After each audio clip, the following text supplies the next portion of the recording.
You've probably heard the magic number $1 million. Save $1 million and you're set for retirement, right? Pop the champagne, buy the RV, move to Florida, live the dream. Except here's the problem. $1 million isn't nearly enough, not even close. And the fact that so many people believe this myth is setting them up for a financial disaster they won't see coming until they're already 65 and it's way too late to fix it. The math behind retirement is completely different from what most people think. And today I'm going to show you why that $1 million target is basically a participation trophy in a game where second place means eating ramen at 70. Make sure to hit that subscribe button and give this video a thumbs up if it helps clarify things for you, because we're about to blow up some retirement myths that financial advisors love to keep vague. Let's start with the 4% rule, because this is where the whole retirement fantasy begins to crumble. The 4% rule says you can safely withdraw 4% of your retirement savings every year without running out of money. Sounds reasonable, right? You save up a big pile of cash, take out 4% annually, and coast into the sunset. The math seems simple. $1 million times 4% equals $40,000 per year. That's your retirement income. Congratulations, you're living on 40 grand. But here's the thing they're missing. $40,000 today is not $40,000 in 20 years. Inflation is going to eat that purchasing power alive. Over 20 to 30 years, inflation typically erodes 25 to 30% of your money's value. So that $40,000 you're planning to live on, in real terms, it's going to feel more like $28,000 to $30,000 by the time you're 80. You're not maintaining your lifestyle. You're watching it slowly deflate like a balloon with a tiny hole. And we haven't even talked about healthcare yet. Healthcare costs in retirement are a completely separate beast that most people just ignore when they're doing their napkin math. Medicare doesn't cover everything. You've still got premiums, copays, prescriptions, dental work, vision care. The average couple needs around $300,000 just for healthcare expenses in retirement. That's not included in your nest egg calculation. That's on top of everything else. Think of it like financial air. You think you have enough oxygen in the tank to breathe comfortably for 30 years, but the gauge is lying to you. The tank is smaller than it looks, and you're using oxygen faster than you planned. By the time you realize you're running low, you're already gasping. This is where the psychological impact hits hardest. You've spent decades believing you're on track. You've been telling yourself, I'm saving, I'm doing the right thing. I'll have $1 million by retirement. You feel responsible. You feel secure. Then someone shows you the actual math, and suddenly, you're not set for retirement. You're decades behind.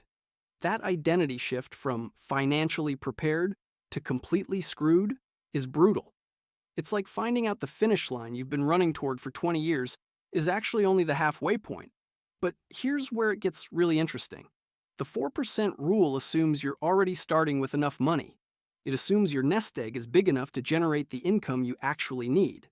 And for most people, that assumption is completely wrong, because the 4% rule doesn't account for the lifestyle you've built, the healthcare costs you'll face, or the fact that you might live way longer than you planned.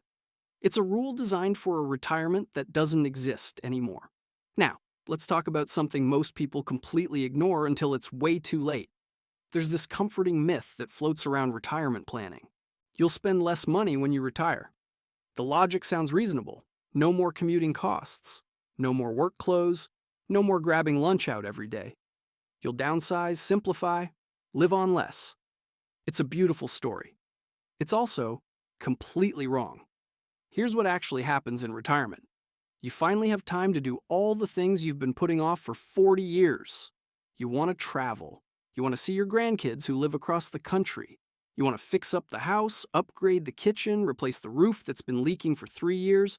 You want to play golf, take up hobbies, maybe buy a boat. All of that costs money, a lot of money. And healthcare? We already talked about the $300,000 average, but let's be real. That number can spike dramatically if you or your spouse develops a chronic condition. Suddenly, you're spending $15,000 to $20,000 per year just on medical expenses. That's not discretionary spending. That's survival. Then there's the family factor. Your kids might need help with a down payment. Your grandkids need college funds. You want to be generous because you finally can be. All of these expenses add up, and they don't fit neatly into the "you'll spend less in retirement" narrative that everyone loves to repeat. This is what I call lifestyle creep in reverse. You've spent 30 or 40 years building a certain standard of living. You've got routines, habits, expectations. You're used to a certain quality of life. And here's the psychological reality. People don't naturally downgrade their lives. It's like automotive Stockholm syndrome. You get used to driving a nice car, living in a comfortable house, eating at decent restaurants. You can't just flip a switch at 65 and suddenly be thrilled about clipping coupons and shopping at discount grocery stores. Let's run the actual math. If you're making $80,000 a year right now and you want to maintain that lifestyle in retirement, you don't need $1 million saved. You need $2 million, because 4% of $2 million is 80,000. That's the number that actually matches your current life. Every $10,000 less you save costs you $400 per year in retirement income. That gap compounds over time, and suddenly you're looking at a 20 or 30-year retirement where you're constantly making sacrifices you didn't plan for. This is the eating ramen scenario nobody talks about. You thought you saved enough. You did everything the articles and advisors told you to do. But now you're 70 years old and you're choosing between paying for prescriptions and going out to dinner with friends. You're skipping vacations because you can't afford them. You're stressed about every unexpected expense because your budget has zero flexibility. That's not retirement. That's financial anxiety with more free time. The harsh truth is this: if you want to maintain your current lifestyle in retirement, you need to save way more than you think. And if you're already behind, the gap between where you are and where you need to be is growing every single year. Now, let's talk about something most people completely ignore until it's too late. Healthcare in retirement isn't just expensive. It's financially catastrophic if you're not prepared. And I'm not talking about the occasional doctor's visit or prescription refill. I'm talking about the kind of expenses that can burn through decades of savings in a matter of years. Here's the number that should terrify you. The average couple retiring today needs around $300,000 just for healthcare expenses throughout retirement. $300,000. That's not your nest egg. That's not your living expenses. That's just the medical bills. And that's assuming everything goes relatively smoothly. No major surgeries, no chronic conditions that require constant treatment, no long-term care, facilities, just the baseline cost of staying alive and reasonably healthy. Let's break down why this number is so massive. Medicare covers a lot, but it doesn't cover everything. You've still got premiums to pay every month. You've got copays every time you see a specialist. You've got prescriptions that can run hundreds of dollars depending on what you need. Dental work? Not covered. Vision care? Not covered. Hearing aids that cost thousands of dollars? Not covered. All of that comes out of your pocket. But here's where it gets really dangerous. There's this gap between age 60 and 65 that nobody talks about. You retire at 60, maybe 62. You're too young for Medicare. Your employer health insurance is gone. You're stuck buying private insurance on the open market, and those premiums are absolutely brutal. You could be paying $1,500 to $2,000 per month just to stay insured during those 5 years. That's $18,000 to $24,000 per year before you even see a doctor. And then there's the wild card nobody wants to think about. One serious illness, a cancer diagnosis, a stroke, a heart condition that requires surgery and months of recovery. Suddenly you're looking at bills that Medicare only partially covers. You're hitting out-of-pocket maximums year after year. You're draining your savings to pay for treatments that keep you alive but destroy your financial plan. Let's use a concrete example. Imagine a 70-year-old couple spending $15,000 per year on healthcare. That's premiums, prescriptions, copays, dental work, everything combined. Over 20 years, that's $300,000. But if one of them develops a chronic condition, diabetes, heart disease, arthritis, that number can easily jump to $20,000 or $25,000 per year. Now you're looking at $400,000 to $500,000 over the same time frame. Then there's the long-term care wildcard. Nursing homes cost $7,000 to $10,000 per month. That's $84,000 to $120,000 per year. If you or your spouse needs 3 years of care, you're looking at $250,000 to $350,000 just for that. And most people have zero plan for this expense because they assume it won't happen to them. This is where the identity shift hits hardest. You thought you were financially independent. You saved, you invested, you did everything right. But one diagnosis flips everything. Suddenly, you're not independent. You're one medical emergency away from broke. You're making decisions about your health based on your bank account instead of what's actually best for you. That's the psychological weight of inadequate healthcare planning. It's the stress of choosing between the treatment you need and the retirement you planned for. But even if you solve the healthcare equation, there's another variable that destroys retirement plans. Living longer. I know that sounds backwards. Isn't living longer supposed to be a good thing? Sure, until you run the retirement math and realize your money is going to run out while you're still very much alive. Here's the problem. Most people plan for a 20-year retirement. You retire at 65. You figure you'll make it to 85, and you calculate your savings based on that timeline. But what happens if you live to 90? Or 95? Or 100? Suddenly, that nest egg you thought would last 2 decades needs to stretch for 3 decades or more, and every extra year you live is another year of expenses your plan didn't account for. This is the longevity lottery nobody wants to win. You beat the odds, you stay healthy, you keep going. Congratulations, you've just outlived your money. Now what? You can't exactly go back to work at 87. Your career is over.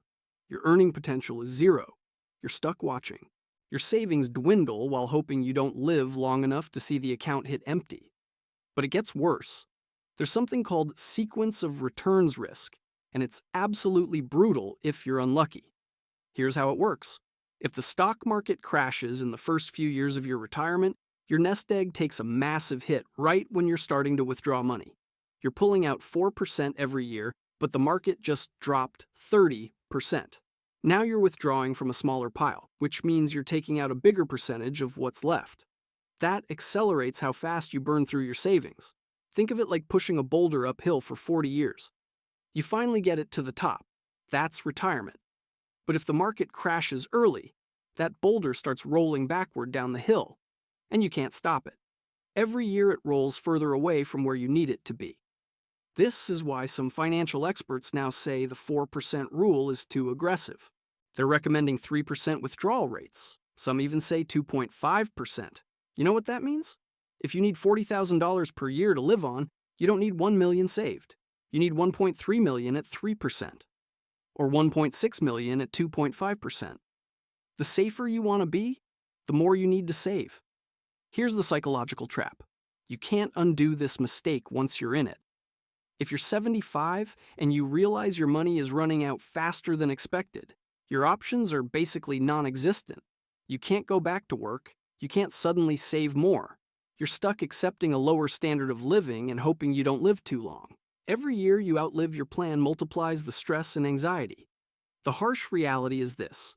You either save way more than you think you need, or you accept that your retirement might involve some very uncomfortable financial decisions in your 80s and 90s. So here's the thing. They're missing when they tell you to save 10% of your income. That advice is based on assumptions that don't match reality anymore. The actual number you need to retire comfortably is way higher than anyone wants to admit.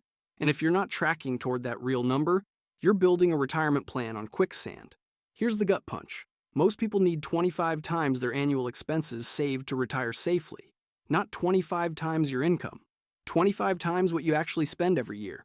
If you spend $60,000 per year right now, you need $1.5 million saved. If you spend $80,000, you need $2 million. That's the math that actually works when you account for inflation, healthcare, longevity risk, and the reality that you're not going to magically spend less just because you stopped working. Let's break down the calculation so it's crystal clear. Take your annual expenses, everything you spend in a year. Subtract whatever you expect to get from Social Security. Let's say you spend $70,000 per year, and Social Security will give you $25,000.